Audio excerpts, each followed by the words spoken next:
Every family has a golden child and a wallet. Guess which one I was? My sister Michelle got the looks, the attention, and the excuse for every bad decision she'd ever made. I got decent grades, a tech job, and the privilege of being the responsible one, which in my family was code for the one we call when we need money. 5:47 p.m. Sunday dinner at Uncle Robert's house. 30 people around a table that cost more than my first car. Crystal glasses, cloth napkins, the whole performance. I was eating Grandma's mashed potatoes. Only reason I came to these things anymore. She'd been making them the same way for 40 years. Butter, cream, a little garlic. Perfect every time. Uncle Robert tapped his glass. The room went quiet. Uncle Robert was 64, built like a refrigerator, and had the personality of a debt collector. He'd started Chen Construction with a pickup truck and a temper. Now he owned 3 houses, a boat, and the unspoken right to run everyone's life. He stood at the head of the table like he was addressing shareholders. Family announcement. I kept eating. Uncle Robert's announcements were usually about himself. New property, new car, new reason to remind us he was successful. Michelle's having some trouble. I didn't look up. Michelle's trouble was a permanent condition. Her car payment, she needs help. I took another bite. Not my problem. Then I felt it. 30 pairs of eyes, all turning toward me. Not toward Uncle Robert with his 3 houses. Not toward my parents. Not toward any of the aunts and uncles who'd spent decades pretending to be successful. Toward me. The so-called wallet. Uncle Robert cleared his throat. Kevin, you're doing well, aren't you? Good job at that tech company. No kids, no mortgage, no debt.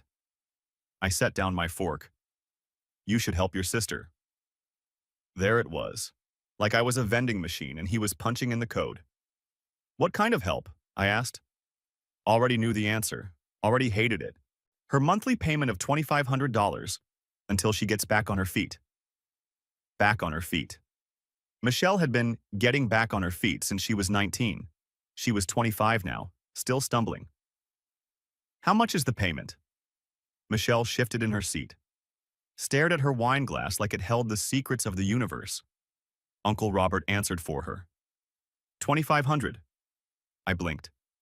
$2,500 monthly. It's a BMW, Michelle said quickly. I need it for work. You work part-time at Nordstrom Rack. It's 10 miles from my apartment. 10 miles. In a BMW 535i. With a $2,500 payment. She crossed her arms. It's reliable. I almost laughed. A Honda Civic is reliable. A Toyota Camry is reliable.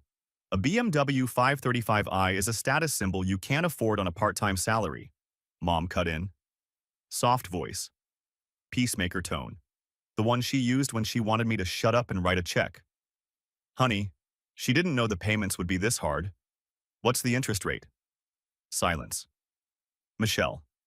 What's the interest rate on the loan? She mumbled something into her wine. Louder. 9%. 9%. On a car loan in 2024. When everyone else was getting 4 or 5. That wasn't a loan. That was a punishment. I looked at my parents. You co-signed this? Dad suddenly found his mashed potatoes fascinating. Mom examined the ceiling like there was a Monet up there. You co-signed a 9% loan on a $60,000 car for someone working 15 hours a week at a discount clothing store.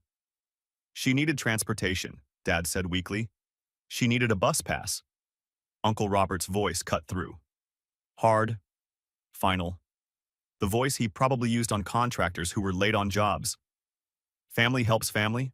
That's how we do things. Always has been. I looked at him. Really looked. Robert Chen. 3 houses. Boat at the marina. Vacation property in Lake Tahoe. Construction company worth $8 million, give or take.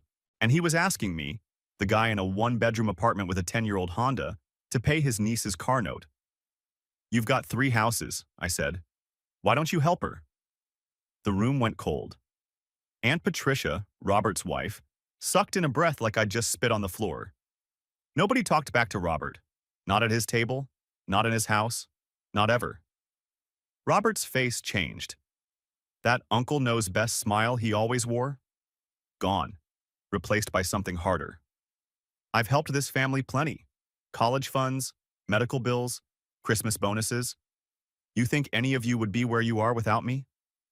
I'm where I am because I went to state school on scholarships and worked 60-hour weeks for 6 years. You didn't give me anything. I gave you opportunities, connections.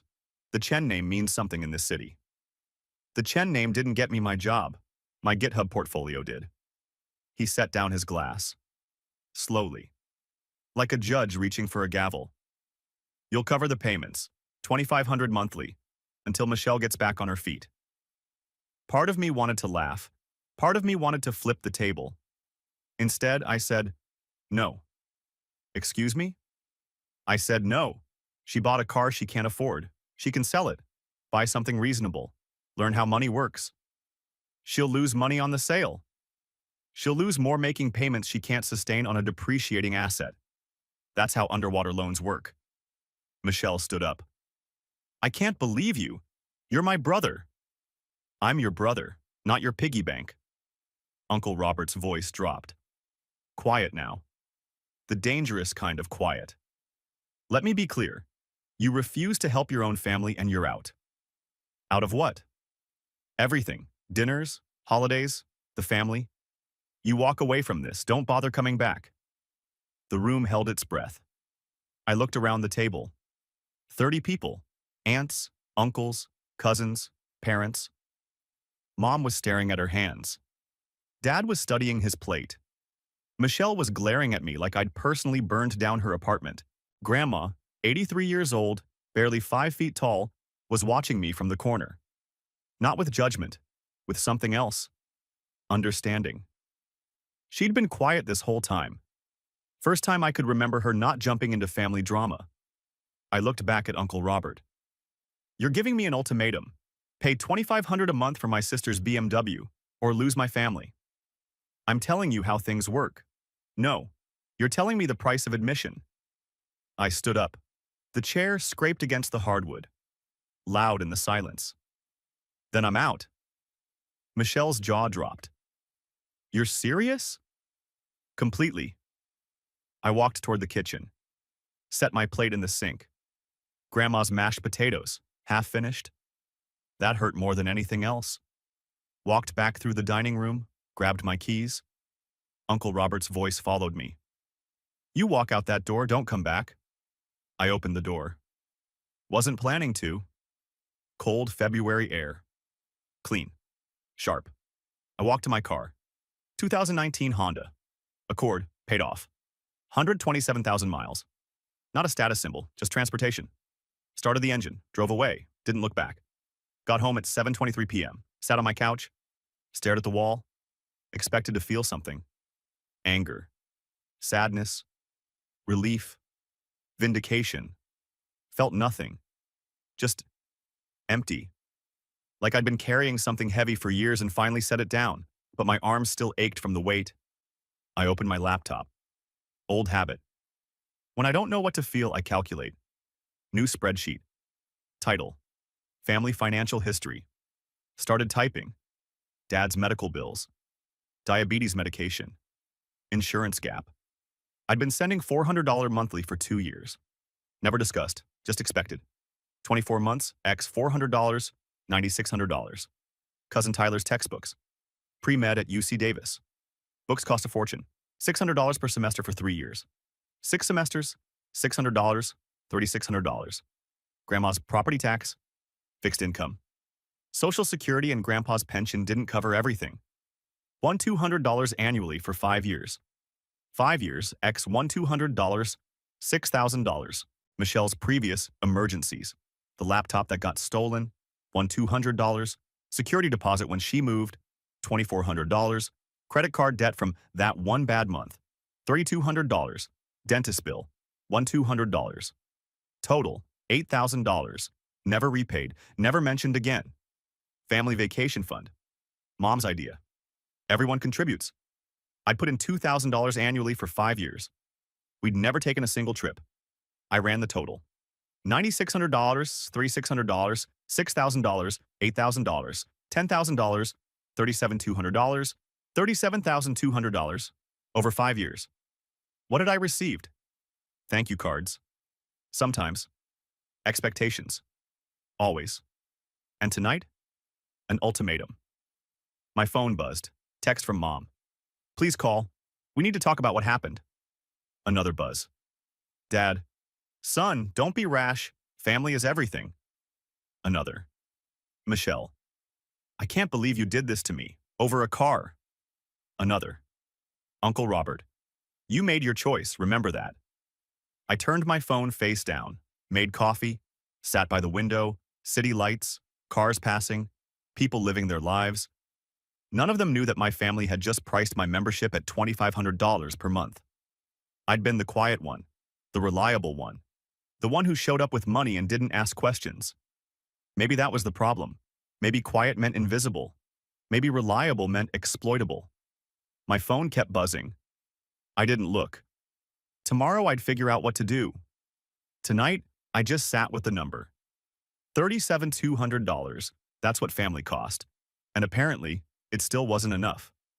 Monday, 6:47 a.m., someone at my door. I checked the peephole. Still half asleep. Brain not working yet. Dad. Standing there with 2 coffees, staring at my door like he could will it open with disappointment. He'd driven 45 minutes, before dawn, on a workday. This wasn't an apology, this was an ambush. I stepped back from the peephole. Quiet. Didn't want him to know I was watching.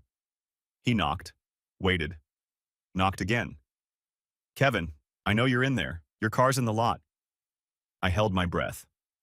I brought coffee, the good kind, from that place you like. Still nothing. Please, just 5 minutes, that's all I'm asking. 5 minutes. That's how it always started. 5 minutes turned into an hour. An hour turned into a guilt trip. A guilt trip turned into a check. Not today. Kevin, your mother's been crying all night. She didn't sleep. Neither did I. Good. Maybe next time they'd think before co-signing a $60,000 loan for someone who worked 15 hours a week. Son, please. His voice cracked. Something twisted in my chest. 28 years of conditioning. 28 years of being the good son, the helpful brother, the family ATM. I almost opened the door. Almost. Then I remembered the dinner. 30 people staring at me. Uncle Robert's ultimatum, Michelle's entitlement. Mom and Dad, silent, letting it happen. I walked to my bedroom, put in earbuds, started a podcast about market trends. Drowned out the knocking. 20 minutes later, I checked again. Gone. But he'd left both coffees by my door. I didn't drink them. Week 1 was strange. I kept reaching for my phone to check the family group chat. Muscle memory. Years of conditioning. Then I'd remember I'd left it. The silence should have felt peaceful.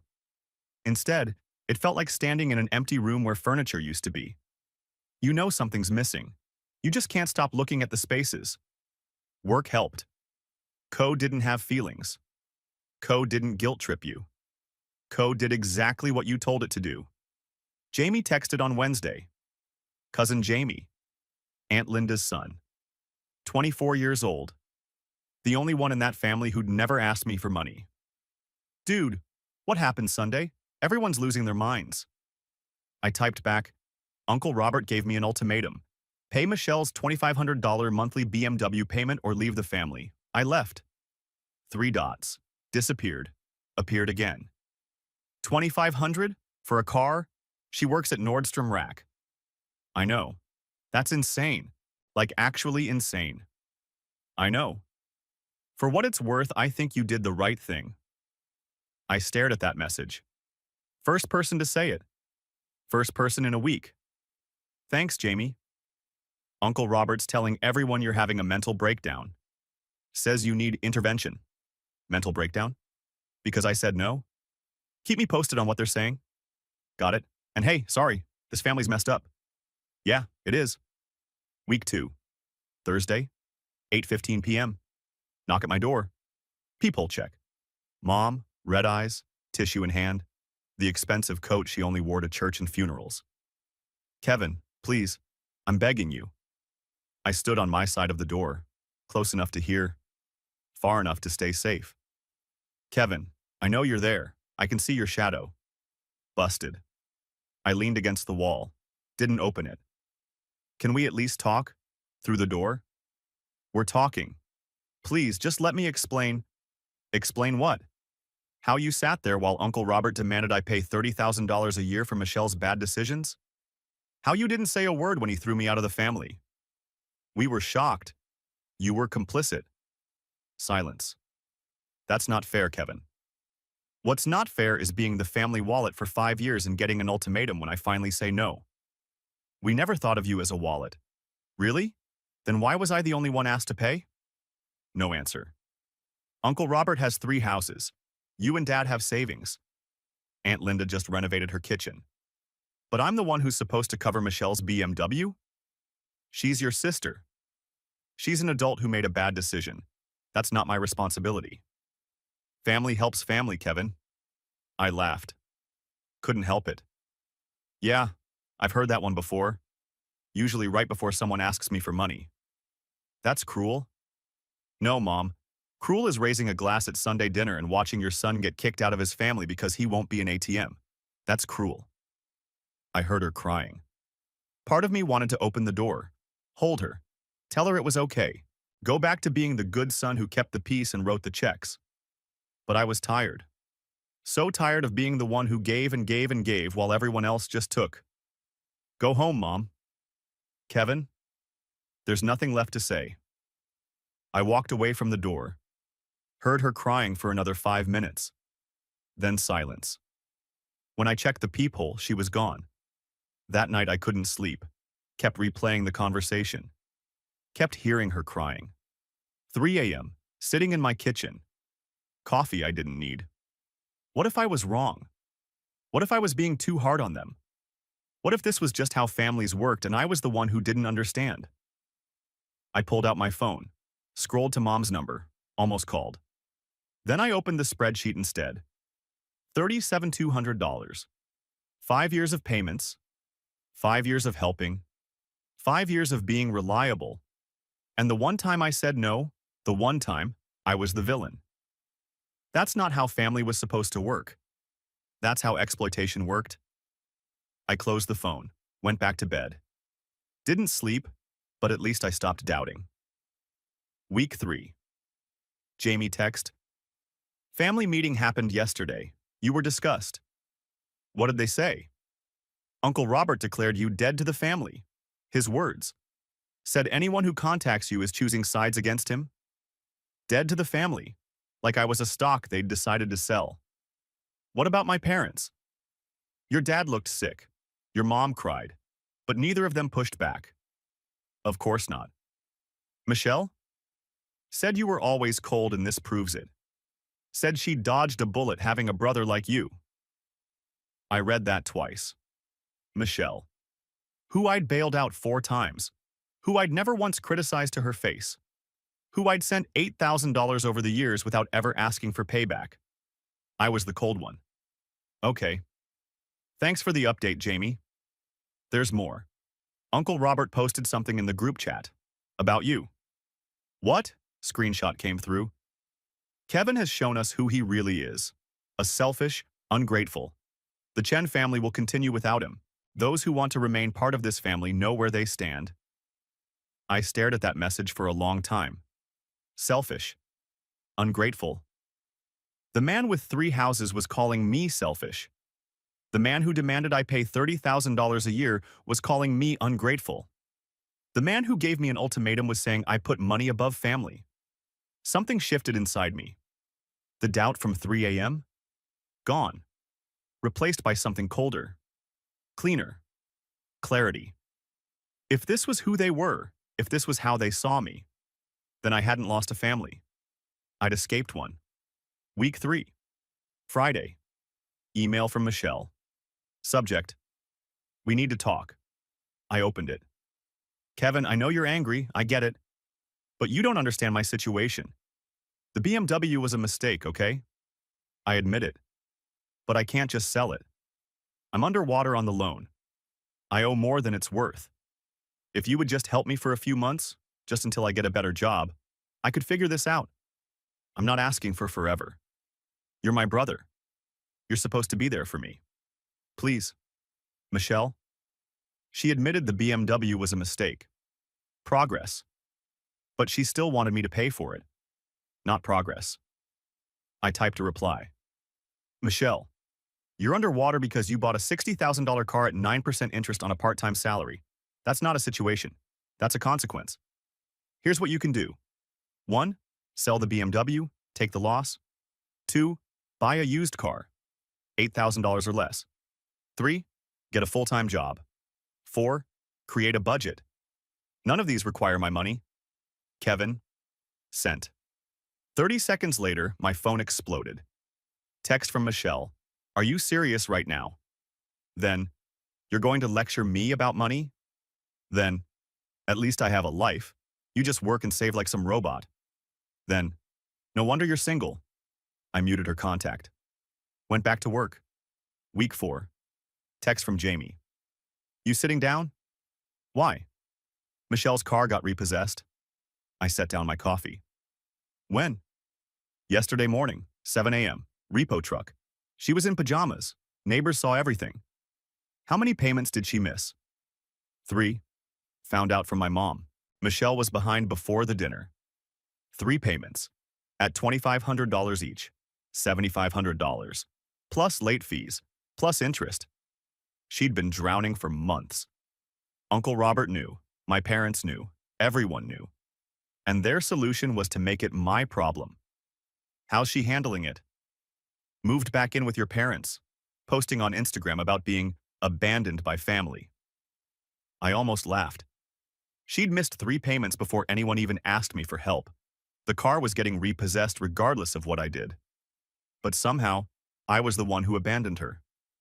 Let me know if anything else happens. Will do. I went back to work. Michelle lost her BMW. I felt nothing. Week 4. Saturday. Email from an address I didn't recognize. Subject. From your grandmother. I opened it. Kevin, Mrs. Patterson helped me write this email. I don't understand computers, but she says you'll get it. I've been thinking about you all week. About what happened at dinner. About what Robert did. He was wrong. I told him so. He didn't appreciate it. I told him to go to hell in Cantonese so Patricia couldn't understand. Mrs. Patterson says I shouldn't write that, but I'm 83 and I can say what I want. You're allowed to say no. You're allowed to have boundaries. You're allowed to stop giving to people who only take. I don't know if I'll see you again. Robert says anyone who contacts you is choosing sides. I'm choosing my grandson. Call me when you're ready. No pressure. I love you. Grandma P.S. I saved you mashed potatoes from Sunday. They're in my freezer. Come get them sometime. I read it 3 times. Printed it. First piece of paper I'd printed in months. Folded it. Put it in my wallet. One person. One person in that entire family who saw me as more than a wallet. That was enough. Week 5. Something strange happened. I stopped thinking about them every day. Work was busy. Good projects. A promotion opportunity coming up. Life continued. The space where my family used to be started to feel less like a wound and more like just space. Empty, but not painful. Jamie texted occasionally. Updates from the family. Uncle Robert told everyone you'd come crawling back eventually. Michelle's looking for a job. Actually looking this time. Your dad asked about you at dinner. Uncle Robert shut him down. I read the updates, filed them away, kept moving. $2,500 went into my investment account. First transfer. If they wanted me to pay that much for family membership, I'd pay myself instead. Started looking at real estate listings. Just for fun. Just to dream. Funny thing about money you don't give away. It adds up. Week 6. Text from unknown number. Hey, it's Derek, cousin Derek. Jamie gave me your number. Hope that's okay. Derek, Aunt Linda's oldest son. 34. Quiet. Never said much at family dinners. Never asked me for anything. Yeah, it's okay. What's up? Just wanted to say, I think you were right. About all of it. Uncle Robert's been running this family like a dictator for 20 years. You're the first person who ever told him no. Lot of good it did me. More than you think. Some of us are watching, taking notes. You showed us it's possible to leave. I stared at that message. You thinking about it? Maybe. Haven't decided yet. But knowing someone else did it first helps. Good luck, whatever you decide. Thanks. And Kevin, you're better off without them, even if it doesn't feel like it yet. I saved that message too. 2 people now. Jamie, Derek. Not a family, but a start. Month 2. Jamie text. Michelle's Instagram is on fire. You need to see this. I'd been avoiding social media. Nothing good ever came from watching people perform their feelings for an audience. But curiosity won. I opened Instagram. Found Michelle's profile, video. Her sitting in my parents' living room, crying. I just want everyone to know what's really happening. My brother Kevin, who I've always loved and supported, has abandoned our family. He refused to help me when I needed him most. And now I'm living with my parents, with no car, trying to figure out how to even get to work. I don't know what I did to deserve this. I've always tried to be a good sister. But apparently, money matters more to him than family. So if you're watching this, Kevin, I hope you're happy. I hope your savings account keeps you warm at night. Because you've lost something you'll never get back. Me? Video ended. 4,000 views. 200 comments. Top comments. So sorry, girl. Your brother sounds toxic. Cut him off. You deserve better, queen. Prayers for you. I read through the comments. Every single one. Looking for anyone who asked questions. Anyone who wondered about the other side of the story. Nothing. Just an echo chamber of support for a narrative that was missing most of the facts. Part of me wanted to comment. Set the record straight. Explain that she'd bought a car she couldn't afford, missed 3 payments before asking for help, and that our uncle had given me an ultimatum. But what would that accomplish? She'd delete it. Her followers would attack me. And I'd look petty for fighting with my sister online. No. Better to stay silent. Let her have her story. The truth would come out eventually. It always did. I screenshot the video anyway. Sent it to Jamie. Saw it. You going to respond? No? Probably smart. She's in victim mode. Anything you say will be used against you. I know. For what it's worth, some of us know the real story. Some of us is enough. Month 2, week 3, Thursday evening, knock at my door. I checked the peephole, expecting mom again. Or maybe dad for round 2. Grandma, 83 years old, barely 5 feet tall, holding a Tupperware container. I opened the door immediately. Grandma. Kevin. She smiled. That warm smile that had never changed in 28 years. Can I come in? I stepped aside. How did you get here? Uber. Mrs. Patterson showed me the app. You took an Uber? From Fremont? That's almost 2 hours? Nice driver, Ethiopian gentleman. We talked about his daughter's college applications. I shook my head. You should have called. I would have picked you up. You weren't answering calls. Fair point. She looked around my apartment. Small, clean, sparse. Nice place. Very you. Thanks. She handed me the Tupperware. Mashed potatoes, from the freezer. Finally brought them. I took it. Heavier than it looked. I'll make tea. Earl Grey, if you have it. I had it. Bought specifically because she liked it. Never told her that. We sat at my small kitchen table. Afternoon light through the window. 2 cups of tea between us. Your mother's a mess, Grandma said. Crying every few hours, not eating much. Noted. Your father pretends everything's fine, which means he's barely holding together. Also noted. Michelle is telling everyone you ruined her life. Saw the Instagram. Grandma sipped her tea. She's wrong, you know that. I do. She bought a car she couldn't afford, Missed 3 payments. Expected you to fix it. That's not your job. I know. Robert was wrong to give you an ultimatum. She set down her cup. I told him so. He called me soft. Said I was enabling your tantrum. And what did you say? Her eyes sparkled. I told him to go to hell, in Cantonese, so Patricia couldn't understand. I laughed. First real laugh in weeks. You didn't. I did. 83 years old. I can say what I want. Something loosened in my chest. Something I'd been carrying without realizing it. Kevin. Her voice softened. You're allowed to say no. You're allowed to have boundaries. You're allowed to stop giving to people who only take. I know. But I'm worried about you. I'm fine. Are you? I looked at my grandmother. Small, frail, strongest person in that entire family. I don't know, I admitted. I thought I'd feel something. Relief, anger, vindication. But mostly I just feel empty. She nodded. That's grief. Grief? You lost your family, Kevin. Not because they passed, because you finally saw them clearly. That's its own kind of death. I didn't have words for that. I'm not here to convince you to go back, she continued. You're a grown man. You make your own choices. But I want you to know, whatever happens with them, you still have me. My throat tightened. Thanks, Grandma. She finished her tea.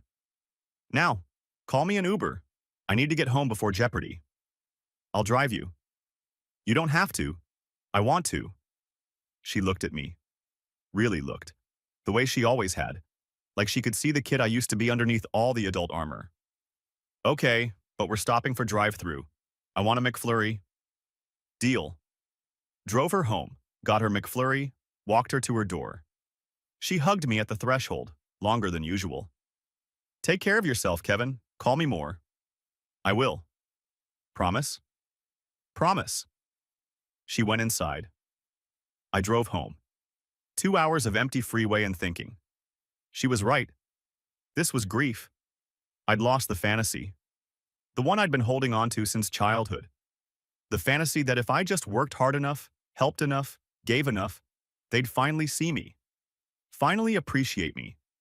Finally love me the way I wanted to be loved. But they didn't. They saw a wallet. And when the wallet said no, they threw it away. Month 3. Saturday morning. Text from Jamie. You sitting down? What now? Uncle Robert had a heart attack. I stared at the screen. When? Last night. 2 a.m. Aunt Patricia found him on the bathroom floor. He's at Kaiser Fremont. Stable but serious. I set down my phone, made coffee, sat by the window. The man who threw me out of the family, who called me selfish, who declared me dead to them. Now in a hospital bed. I waited to feel something. Satisfaction, guilt, concern, nothing, just neutral. Like reading news about a stranger. Monday, Mom called. I let it go to voicemail. Kevin, your uncle is in the hospital. He had a heart attack. He's asking for you, please. Whatever happened between you, he's family. He might not. Just please come.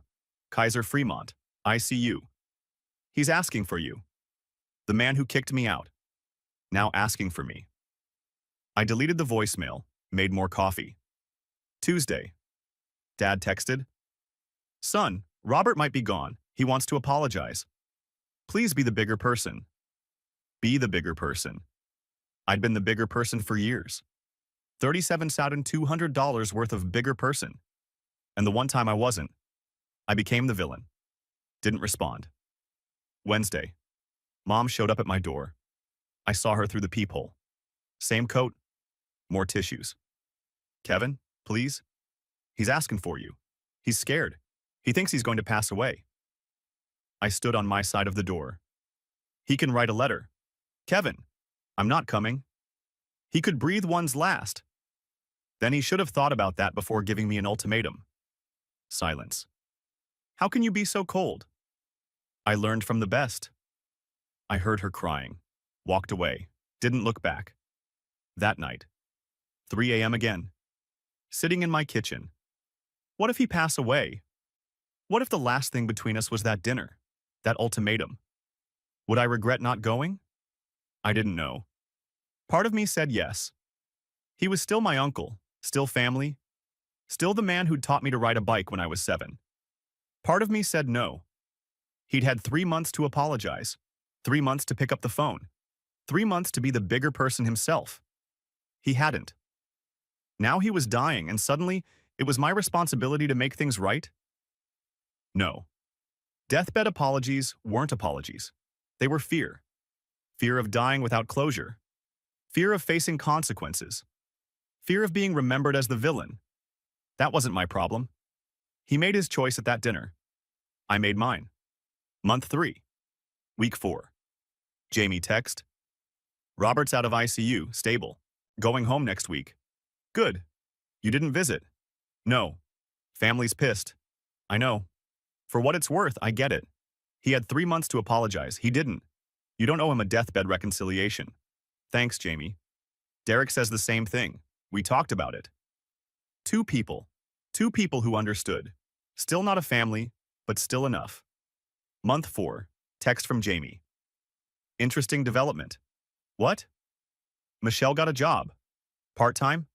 Full-time. Office admin at a law firm downtown. $52K. Benefits. I raised an eyebrow. $52,000. More than she'd ever made. How'd that happen? No idea, but she starts Monday. Maybe losing the car was the best thing that could have happened to her. Maybe rock bottom was exactly where she needed to be. Good for her. Seriously? Seriously. If she turns this around, good for her. Damn, that's surprisingly mature. I'm not angry at her, Jamie. I'm just done subsidizing her. Month 5. Another text from Jamie. Michelle bought a car. Let me guess. Another BMW? 2019 Honda Civic. Used, $14,000. Put $4,000 down. Payments are $280 a month. $280, not $2,500. $280. Smart choice. Right? She's actually being responsible. It's weird. Crisis does that to people sometimes. You think she's changed? I think she's learning. Whether she's actually changed, that takes longer to prove. Month 6. Letter arrived. Handwritten. Familiar handwriting. Blue ink on cream paper. Grandma. Dear Kevin, I'm writing because I'm too old for texting and too stubborn for email, despite Mrs. Patterson's many lessons. Robert is recovering, slowly. He's different now, quieter. Sits on his porch watching birds. Doesn't bark orders anymore. The heart attack humbled him. He hasn't mentioned you since you didn't come to the hospital. I think he's ashamed. Too proud to apologize properly. Too humbled to pretend he was right. Your parents miss you. They won't say it, Robert's decree and all, but they do. Your father keeps setting an extra place at the table, then remembers, then quietly removes it. Michelle is doing better. The job suits her. She pays her own bills now. I think losing everything was the wake-up call she needed. I'm not writing to ask you to come back. That's your choice, and I respect it. I'm writing to tell you. I think about you every day. I pray for you every night. And I hope you're finding peace. You deserved better from this family. We failed you. I failed you too. By not speaking up sooner. By not calling Robert out years ago when he first started thinking he owned everyone. That's my regret. One of many. Take care of yourself. Build a good life. And know that at least one person sees you clearly. All my love, Grandma P.S. Mrs. Patterson says you should call your grandmother more often. She's right. I read it 4 times, folded it carefully. Put it with the first one. 2 letters now. 2 pieces of evidence that family could mean something more than obligation. Month 7. Thanksgiving. First one without the family. Jamie invited me to his place, small apartment, different crowd. Just friends, he'd said. Chosen family, no drama, no ultimatums. I brought expensive wine, the kind I could afford now that I wasn't funding everyone else's lives. 7 people total. Jamie and his girlfriend, 2 co-workers, a neighbor. Derek, who'd driven up from San Jose. We cooked together. Burned the rolls. Laughed about it. Watched football. argued about the calls, ate too much, sat around afterward, drowsy and content. No announcements, no guilt trips, no one asking me to fund their bad decisions. Just food, friends, football, the way Thanksgiving was supposed to be. After everyone left, I helped Jamie clean up. "Good day?" he asked. "Best Thanksgiving I've had in years. Better than 30 people staring at you while Uncle Robert demands money?" "Slightly," he laughed. "You know what's funny? I used to dread family holidays. Thought that was just how it was. Now I know it doesn't have to be. Now you know. Thanks for that." "For what?" "For leaving. For showing the rest of us it was possible." I didn't know what to say to that. So I just kept washing dishes. New Year's Eve.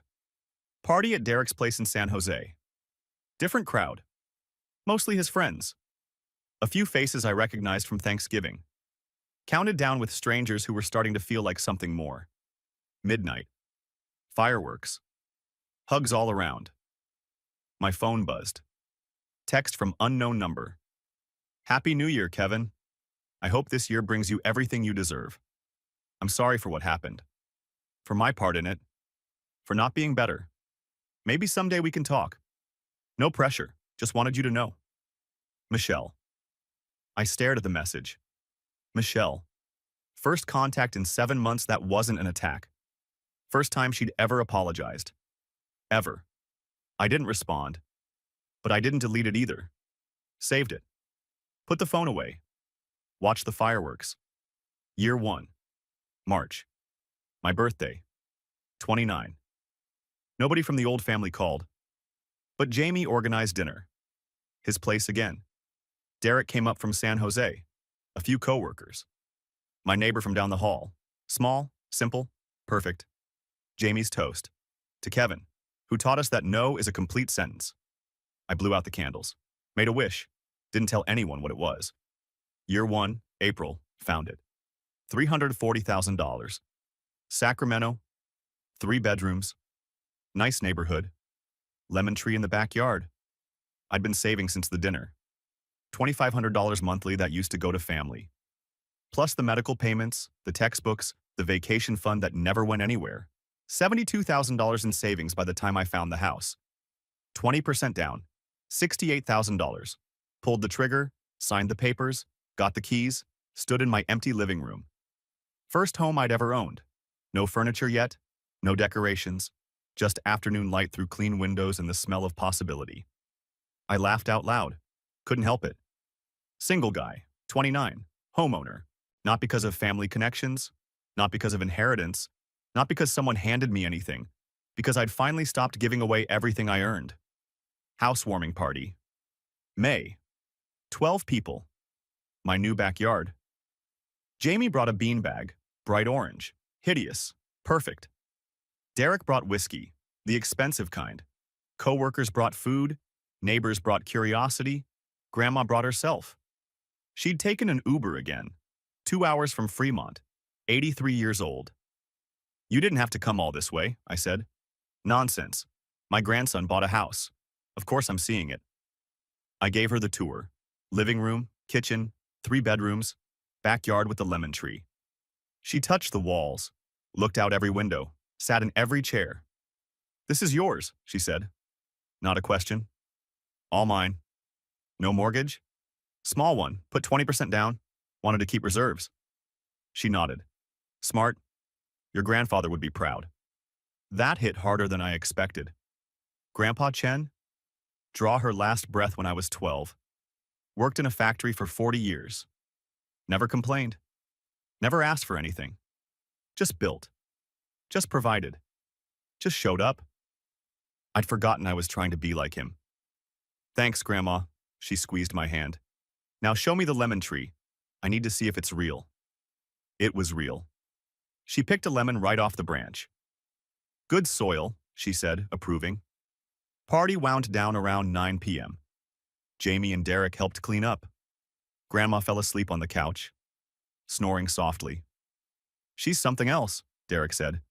"Only good thing about that family." "Not the only thing." He looked at me. "You came from them." You turned out okay. Debatable. You bought a house at 29 by learning to say no. That's not debatable. That's impressive. It's just math. It's more than math. It's knowing your own value. Most people never figure that out. Year 2. June. Grocery store.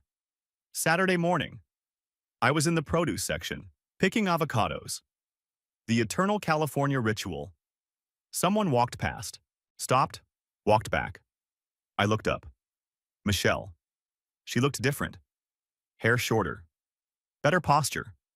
Clothes that fit properly, not designer, just put together. We stared at each other. 2 years since the dinner. 2 years since, then I'm out. Kevin, she said. Michelle? Other shoppers moved around us, unaware of the history standing in the produce aisle. You look good, she said. Thanks, so do you. I heard you bought a house. Yeah. Sacramento? Yeah. She nodded, gripped her cart like it was keeping her anchored. I'm sorry, she said, for everything. I waited. The BMW was stupid. Asking you to pay was stupid. The Instagram stuff was stupid. All of it. Yeah, it was. I was embarrassed, scared, took it out on you. Yeah, you did. She didn't flinch. Took it. Didn't make excuses. I'm doing better now. Full-time job, Honda Civic, actual savings. Good. Therapist too, working through stuff. That's good, Michelle, really. Silence. I'm not asking to come back into your life, she said. I know I burned that bridge. You did. I just wanted you to know that I see it now, what I did, what we all did. I looked at my sister. 25 when this started. 27 now. 2 years older. Decades wiser. I appreciate you saying that. Do you think we could ever... I don't know, Michelle, honestly. She nodded. Eyes wet but not crying. That's fair. It's not about punishment. It's about trust. Trust takes time. I know. Maybe someday, not now. Okay. She started to walk away, stopped, turned back. Kevin? Yeah? I told people I cut you off, after everything. Told them you were toxic and I walked away. I knew. Jamie had told me. I know. I'm sorry for that too. It was easier than admitting the truth. Which is that I was the toxic one, and you finally stopped enabling it. She walked away. I stood there holding an avocado. Didn't know what to feel. Drove home. Unpacked groceries. Sat in my backyard. Under the lemon tree. Thought about Michelle. She'd changed. Genuinely, it seemed. The therapy, the job, the civic, the apology. Did that mean I had to let her back in? No. Did that mean I could, eventually? Maybe. Grandma's words. People change. Not always. Not completely. But sometimes. Michelle might be one of the sometimes. Or she might not. Either way, it was my choice now. Not an ultimatum. A choice. Year 2. September. Jamie visited for a weekend. Grilled steaks, drank beer, watched football. Sunday morning, over coffee. Uncle Robert's doing worse. Health? General decline. 66 now. Doesn't leave the house much. Sad. You mean that? Yeah. He was wrong about a lot. But he's still a person. Still my uncle. Would you go to the funeral? I thought about it. I don't know. Depends on whether they'd even want me there. They would. Your parents talk about you all the time. My parents? Yeah. The family's different now. Quieter. Less drama. Less Robert running everything. Sounds healthier. Maybe.